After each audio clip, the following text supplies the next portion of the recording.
So, have you ever heard the phrases grow up or I will always be a kid at heart? Well, I know a hobby that relates to both of these statements in many ways. And I'm pretty sure you heard it or you've been told, or you probably were somebody who told this to somebody else. Maybe you feel you were very mature, sophisticated, and the sight of someone engaged or enjoying an activity with unrealistic value, it urged you to instantly tell them, grow up. Or maybe you are this fun-loving individual that enjoys these entertaining, trivial, and imaginary aspects of life, and we're so instantly told to grow up. Possibly you had foreseen all the inevitable stress of this life in this grown-up world and made a conscious decision that you would handle all your responsibilities maturely, but not become boring by overly maturing. So to accomplish this faint touch of youth, you decided to make yourself seem very mature on the outside while always echoing within, I'll always be a kid at heart. Well, I have to admit, I've been all three at some point in life. And with the many changes that come through life, I've learned to live by the last one. So, therefore, gaming has become a hobby that allows me to do so. Now, most see gaming as childish, a complete waste of money, and a deterioration of one's senses, common included, social skills, and health. Well, gaming has come a long way over the years, and advancements may bring not only more cons, but a lot of pros as well to the already existing cons and pros. So, let's talk about these pros and cons, and if performed in the right amount of moderation, could they actually be beneficial to an individual in society?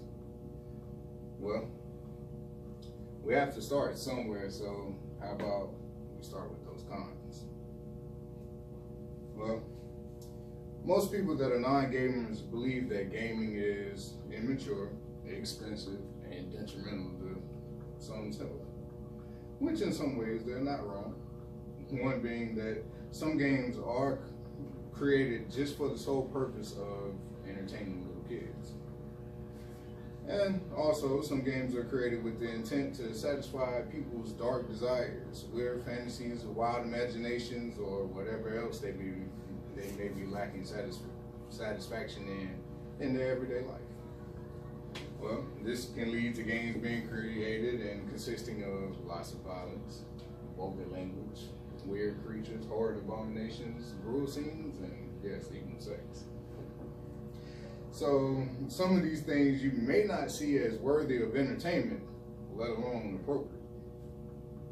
And then also expense is an issue for gaming. For it not only takes a lot of money to create games, but to get them off the ground and running as well. Promotion, testing, distribution, licensing, and other legal actions they cost. So basically, with the amount of money that you pay in gaming, well, pay to create games, would make it not as cheap to pick up as well.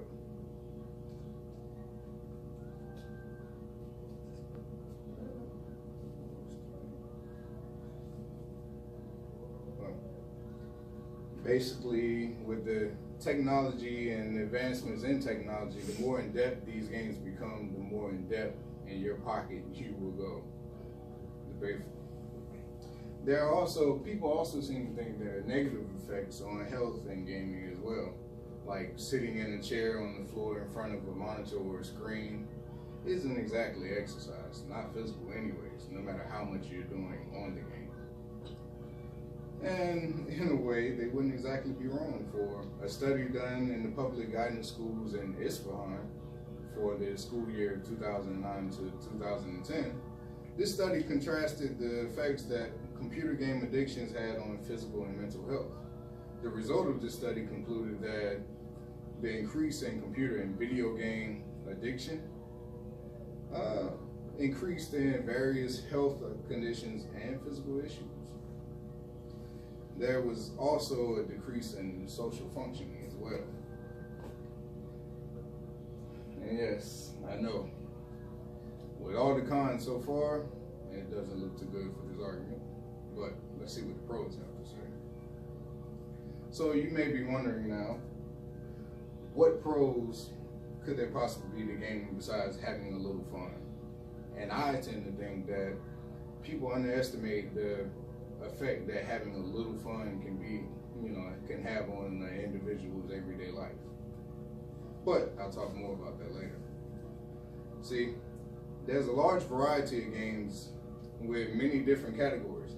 Therefore, different games have very different concepts, levels of difficulty, and require the use of different skill sets in order to accomplish them successfully.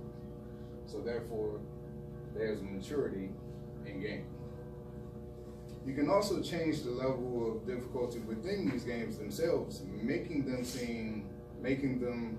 seem a lot harder than they are. So those kiddie games that look very easy may not seem so easy once you change the difficulty. Now, I can't sit here and say that one of the super pros of gaming is that it's cheap, because it's not. With all the advancements in technology, prices still continue to climb. More adept consoles, more in-depth games, and all the high-tech accessories that come along with them separately. Well, I'll stop talking there because I'm starting to depress myself, but you catch my drift. Even though this part has been negative so far, there are some better pros to gaming. So at least outdated games and consoles become cheaper. Companies are also beginning to reward customers for their patronage, for buying their games and series, and they do this by offering free or discounted games and add-ons to their returning customers. With it not being, also with the gaming industry continuing to grow, it being so large now equals more competition, and with more competition doesn't exactly mean that the prices drop, but it does keep them from becoming obnoxiously high. And therefore, it also makes it where there's no waiting years for that game you've been wanting to play at a more affordable price. Seems trivial so far, I know, but now for the good stuff. Are there any health pros to gaming? Of course there is. You just need to know where to look. The world we live in today is surrounded by stress. With the increasing responsibilities and the crazy time schedules we create to do them in, the stress just continues to build. The more stress that builds, the longer that it takes to relieve. So how do you relieve the stress quickly? Well, that little bit of fun I mentioned earlier. And how do you do that? Play a game or two. Well, but that's not all. Results based on a study done at the Shepherd Air Force Base says that video games with specific design features will increase cognitive capabilities.